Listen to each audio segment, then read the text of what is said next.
Welcome to Fireside Giants. My name is Alex. My co-host Anthony out today, but we're going to be taking just fine care of you guys with all the information you could possibly need as we head toward the regular season in just 9 days, right? So next Sunday, we got a lot to look forward to. We got the Giants taking on Denver. We got some crazy experts thinking that the Denver Broncos are going to score 33 points against us, not knowing that we have one of the best secondaries in the NFL, one of the best interior defenses. And obviously, Patrick Graham, the maestro, the magician, the man behind the curtain, making sure that this unit plays up to its expectations and potential.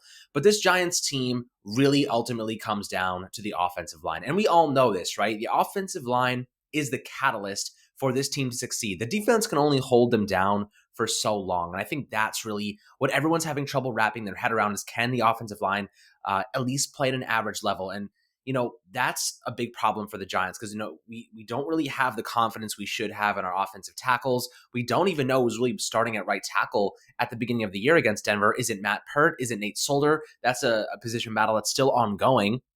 And a lot of experts, a lot of other executives in the NFL are saying the Giants roster is really thin at that position. They don't really feel very confident that they're going to come together and play at a high level. And that really brings me into my first segment of the day, and that is Dave Gettleman's job, right?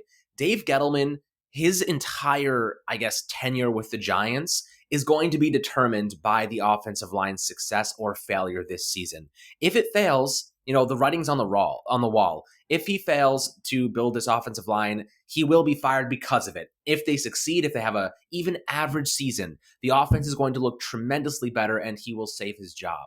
Someone has to be the scapegoat for this OL performing so poorly. And while I am optimistic for a variety of different reasons, we haven't seen that progress that we really need to see up until this point. And I think, someone's got to take the blame for it. Of course, it has to be Dave Gettleman. Who else really is to blame? I mean, you can look at the offensive line coaches. You can look at Mark Colombo, and yes, I think he played a negative part in the trenches last year. But no, Rob Sale's a good coach, and I think that he gave us a good answer yesterday in saying that Andrew Thomas and Matt Pert are dealing with the same issue. They are failing to land their jams, and I think part of the issue for that is because maybe Andrew Thomas is not really slated to be a left tackle. Maybe he's more slated to play right tackle because he's using that weak left hand to jab inside and he's missing. He just doesn't have that, whether it be eye-hand coordination to land those jams, the strength required. I think, he actually might be a better right tackle because of that dominant right side.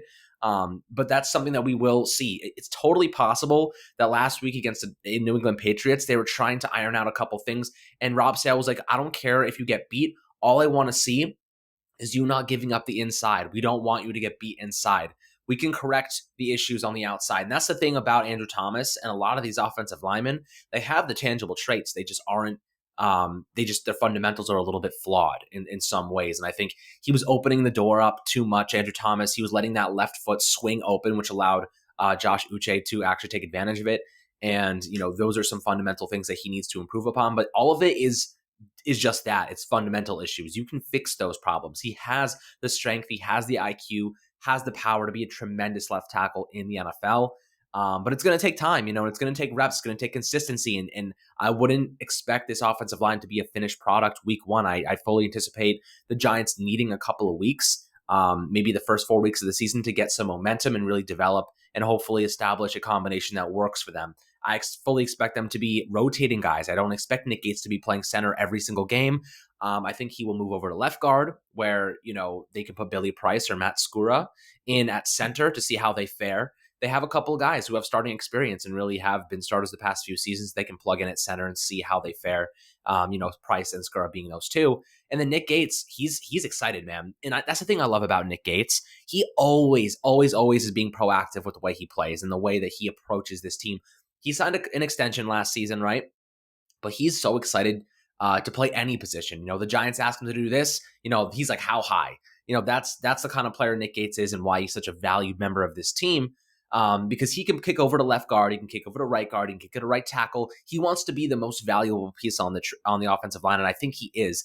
And he's one of those undrafted free agent finds out of Nebraska that Dave Gettleman hit the nail on the head with that one. But the reality is, you can't be messing up with the 4th overall pick, and Andrew Thomas has to take that step forward. They need to be utilizing different combinations to find that end, combo that really shows at least an average level of play. The Giants ranked 31st last year in pass blocking efficiency. That is not going to sustain this offense this upcoming season.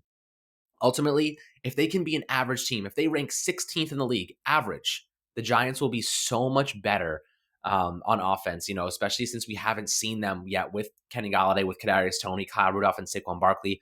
All of these guys, we haven't really seen this offense with all the weapons. We saw last week against the Patriots, and we were trying to get this across before we went into the game. It was going to be a vanilla offense. It wasn't going to be everything that we hoped it to be. And people still, obviously were getting a little overzealous and a little hurt over the curl routes, over the lack of scheme. And I think they just didn't have all their players on the field to really open it up. And of course, you don't want to be showing off your scheme in the last preseason game. This was just more or less to get your feet wet, get the feel of the game, get the feel of the fans back in the stadium. That's all it was. We're not supposed to be giving away plays yet. So I expect week one's playbook to look a lot different than it did against the Patriots. So keep that in mind. If it doesn't look a lot different, pitchforks to Jason Garrett's house. That's all I got to say. We got to really be thinking about this realistically. But, back to Dave Gettleman, the way that he saves his job is this offensive line performs well. And it's out of his hands at this point, right? He went out, he got Ben Bredesen, he got Billy Price. What more can you ask? I mean, that's all he can do. That's the only moves we have left to make, is guys like that. And, we have Shane Lemieux fighting his way back from this knee injury. He's dealing with a partially torn patellar tendon. That is a serious injury. And the Giants went out and got Bredesen and, whole wheat Bredesen to try and plug that left guard spot if Shane Lemieux can't go. And I actually really like Bredesen. He was phenomenal during preseason. I think he only gave up 2 pressures and 2 hurries over a majority of the snaps at left guard, or rather right guard, but he actually played left guard at Michigan. So I think he's actually a pretty solid player that the Giants feel pretty high on. He's also a great guy. Kevin Zeitler's actually been, getting him used to the New York media, getting him, giving him some tips before he made the transition over here. They were both on the Ravens. They both actually grew up in the same town in Wisconsin, and now they're peers. Really, really cool story there. But Kevin Zeitler's been giving him a little bit of mentorship in terms of joining this New York Giants team and what to expect. So I'm pretty excited to see, how Bredesen actually adapts and whatnot. Another move the Giants made, they signed tight end Ryan Izzo, formerly of the Patriots, another guy connected to Joe Judge. And the corresponding move was they released Damian Wills from the practice squad. So Willis had a pretty solid preseason. End of the day, couldn't stick around. They had Dante Pettis on the practice squad. They just claimed Colin Johnson off the waiver wire, formerly of the Jacksonville Jaguars and Texas Longhorns. So some pretty good talented players there. Damian Willis, just not enough value for this team to really stick around. Dante Pettis is now our top receiver on the practice squad, of course. But, Dave Gettleman, everything boils down to the offensive line at the end of the day. If it doesn't pan out, he's going to be out of a job. The Giants are going to have themselves another, another general manager. Who knows who that might be? And they're going to have 2 first-round picks for him to decide maybe we want to go in a different direction with the quarterback. But Dave Gettleman's living and dying by this offensive line and Daniel Jones at the end of the day. So it's really all on the table. It's all there. We're going to see how it unfolds. But another topic I want to talk about is, are the Giants better off without Evan Engram? And I know this is a hilarious segment because half the fan base is like, get this guy off the team, shoot him from a cannon to the moon, shoot him beyond the moon because he might actually come back for somehow, some way. He might come back from the moon, shoot him to Pluto, get him out of here, get him out of the solar system, get him to the Andromeda galaxy so that he can never take a snap as a Giant again and drop a football and cause an interception. We don't want to see that anymore. The other half of the fan base says he creates so much awareness, he draws so much attention from opposing defenders. He is a great route runner when it comes to being a receiving tight end. He can actually make those big time plays that you want. He can be a Pro Bowl level player. The problem is he just drops the football way too many times. And that's really the biggest issue, right? So like last season, he dropped the ball. Let's see. He dropped 11 passes in 2017, 3 in 2018, and 3 again in 2019, and then went back to his old ways, dropping 8 in 2020. So, this is a receiver, a tight end rather, that really has problems holding onto the football. The Giants are really trying to mitigate that, right? 11% of his receptions were drops, of his targets rather, were drops. And that's the second highest of his career. It was 15% in 2017. So he's had a pretty bad time catching the football. Now, if he can get over that, and I think the Giants really, really are trying to get him over that, and the way they are doing that is to get Kyle Rudolph and put him in the spot where Evan Ingram's biggest flaws find its way onto the field. It's like the monster mash. It's ridiculous. So Evan Engram is the worst, the absolute worst. I don't want to see him on the field. I want to see him on Pluto, as far away as a football field as humanly possible, when he is forced to run curl routes 0 to 10 yards from the line of scrimmage. That is where Evan Engram is the worst player on the field. That is where he makes the most mistakes. If you push him up the seams, if you push him on spray fades, if you push him on drag routes, if you put him on out routes, if you put him on dig routes, if you put him on deep curls, it doesn't have to be 0 to 10 yards. You can put him on 15-yard comeback routes. You can do so many things with him. You can put him on the outside as an X receiver, jump balls, whatever it might be. He can thrive. Just for the love of God, take him out of the middle of the field on 5-yard curls and stick routes, 0 to 10 yards from the line of scrimmage in the middle of the field. Take him away. No, Jason Garrett, no, don't. I know you want to, just don't do it. That's why you have Kyle Rudolph, who hasn't dropped a pass in 2 years. He's dropped one pass in 3 years, and 40 of his 46 career touchdowns came in the red zone. So he's going to be a menace for us. And some people might say, I'd rather Kyle Rudolph and the Caden Smith combination than Kyle Rudolph and Evan Engram combination. And to a degree, I agree with you, because watching Caden Smith last week, that touchdown catch he made with Danny Dimes, they have great chemistry. He high points the football. He's a better blocker. He does not drop the football very often. I really like Caden Smith. He's never gotten his chance to be a starter in this league. I think he could be a phenomenal pairing with Kyle Rudolph. And, for the most part, he's exactly the type of tight end that Jason Garrett likes. Big body, can shield off defenders, can high point the football, good body control, solid blocker. He's like a Jason Witten type of player, and I think that that's what Jason Garrett likes. He does not know how to use Evan Engram. Evan Engram is a unicorn. He is an interesting player, a unique player, and for the most part, the Giants just don't know how to use somebody like that. Maybe they will now that you have Kyle Rudolph, you can mask that deficiency. So are the Giants a better team without Evan Engram? It's yet to be seen, but I actually think they could be better without him. But at the same time, if he gets rid of those drops, his value is invaluable. He's a tremendous player. If he can get rid of that issue, the problem is, up to this point, he has 25 drops in his career. 8 of them came last year, 6 interceptions directly correlated to him, including a fumble against Cincinnati last season. This is a player who has not been able to prove that he can get over this drop issue. And if that is the case, the Giants are better off without him, right? He has not proven otherwise. If he could prove it, absolutely he's better with him on the field. But since he can't prove it, I'm honestly on the boat that maybe you trade him at the deadline and try and get a nice draft selection, or you trade him and a draft pick, maybe a late round draft pick for an offensive lineman that maybe plugs a hole for the Giants later on in the season. That's an interesting theory that the Giants could absolutely capitalize on, trading Evan Engram and a late round draft pick for an offensive lineman. A team that really needs a tight end, maybe has a young quarterback, needs a tight end, maybe somebody like the Arizona Cardinals. They could be like, okay, maybe let's go get ourselves a tight end, and we can trade an offensive lineman.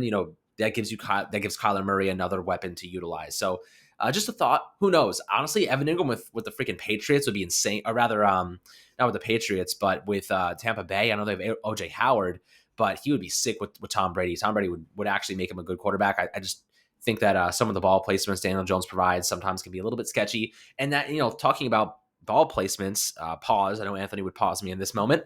But, when you're looking at that interception he threw last week to Evan Engram, of course, another that Daniel Jones, Evan Engram interception connection, he should have sat down in the space, right? There's a lot of defensive backs in the area. He should have sat down. A lot of people have been saying this. Daniel Jones should have never made that throw to begin with, but Evan Engram didn't do his quarterback any favors. So that's kind of the epitome of the conversation. He just doesn't, and he never does his quarterback any favors. So hopefully he can do that in the future. But let's take a look at some of your questions that I asked on Twitter. You guys dropped some interesting questions. Mr. Virgo says, how many sacks will we get this year? I'm jumping out the window and saying 45 plus. Interesting analogy, but I like it nonetheless. Anything less is uncivilized.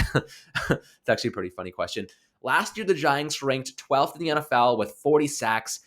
45 plus sacks, absolutely attainable. I think Dexter Lawrence is going to be a beast this year. I think Leonard Williams is going to be a beast this year. You got Lorenzo Carter, who Patrick Graham was like, he's a different player this year. He looks incredible. Azeez Ojulari, a first round value we got in the second round. Much better than Carter Coughlin, much better than Jabal Shared. I think we're going to have 45 to 50 sacks this year, personally. I'm pretty excited to see what they can do. But a very good question there for Mr. Virgo. George Gonzalez asks, do you think the Giants with 2 first-round picks in 2022 will draft a quarterback or 2 offensive linemen?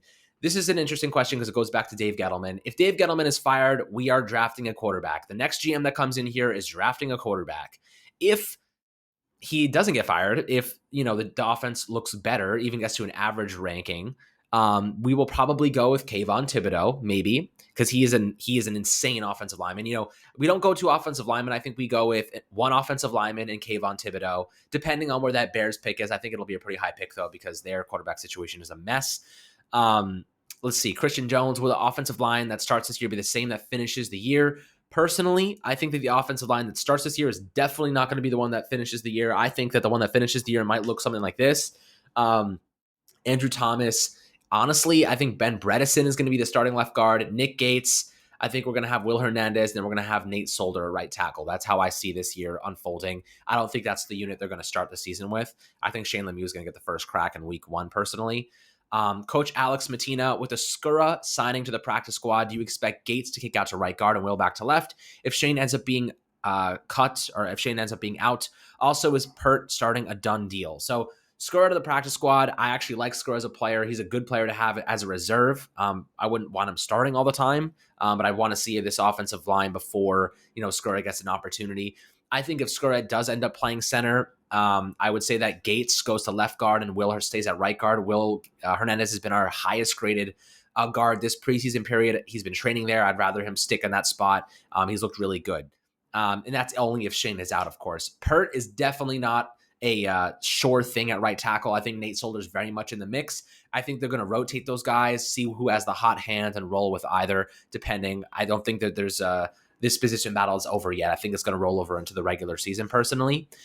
Daniel Wallace, who are you hoping the Giants draft if we end up with a top 10 pick? Hopefully it's from the Bears and not us. Of course, we don't want us to be in that top 10 situation. If we have a top 10 pick, give me Kayvon Thibodeau. That guy is going to be a generational pass rusher, barring injury, of course. He's an absolute stud. Go with Kayvon Thibodeau. Use our pick on an offensive lineman. Honestly, use our first and second round pick on offensive lineman. Shore that thing up, but Kayvon Thibodeau is a can't-miss prospect, outside linebacker, fits our scheme perfectly. That's basically how I see it. Ant, or the real Anth, DG in or out at the end of the season. We spoke about this. I think DG is entirely dependent on the offensive line. At this point, doesn't look so good. I'd say he's out after this season just because I have no confidence this offensive line is going to be above average or even average. I think they'll be bottom half of the league again, and that's another problem. It's just you can't last this long when you guarantee offensive line success. He promised us he would solve this thing, and he hasn't. It's over if it doesn't come together at a certain time. And then Alan Wyke says, can the offense still be explosive with just an average offensive line? If we have an average offensive line, this offense is going to be so much better. Like, the difference between having the 31st ranked pass blocking unit to the 16th ranked pass blocking unit is tremendous. That's a deep playoff team. That's really it. Think about the Chiefs last year. Like, they lost their tackles and bam, they're done. Like, Patrick Mahomes running for his life. The Giants, if they have an average offensive line, it's going to be so much better. It's not even close. So, keep that in mind. Matt Reichel, question, should Steve Tisch become the full majority owner? John Mara is not selling this team to Steve Tisch. There is no way. John Mara loves to have his hand dipped in this team way too much. I think he finally gave a lot of the power away to Dave Gettleman and Joe Judge, and I think we're seeing some progress because of it, but he is way too involved at times. And Steve Tisch is not really that involved at all. So it's really interesting to see, but I highly doubt it. And JC Silva, hilarious question. Hopefully, Anthony, you're listening. Will Anthony shave the stash if the Giants beat the Broncos? He will shave his head if the Giants beat the Broncos. And I'm saying it on the episode. He's just going to shave his head. He's going to be the baldest Italian from here to New York. It's going to be crazy. He's going to look like a meatball. His head's going to look like a whole meatball. Just could splash some tomato sauce on it. He'll look like a fresh meatball. But yeah, that's the portion of the fan mailbags, guys. Your question's really good. So ones that we kind of talked about with the Dave Gettleman segment, of course, in the beginning of this episode. But hopefully you guys have a fantastic weekend. No practice this weekend until Monday or Tuesday. I know the holiday is on Monday, so we'll see how things unfold. A couple of practice squad moves are happening, but for the most part, things are going to be quiet the next couple of days. Enjoy this weekend. Enjoy it without the madness of football. Hopefully the Giants win and every weekend's phenomenal. But until we see it, We're just hoping. We're hoping, my friends. But super excited, of course. We got so much good stuff coming for you guys of every single day. We don't miss a day. You know this. We are on top of it all. Hopefully you guys have a fantastic rest of your weekend. And make sure to subscribe below on YouTube, Apple, and Spotify. We'll catch you guys on the next New York Giants video.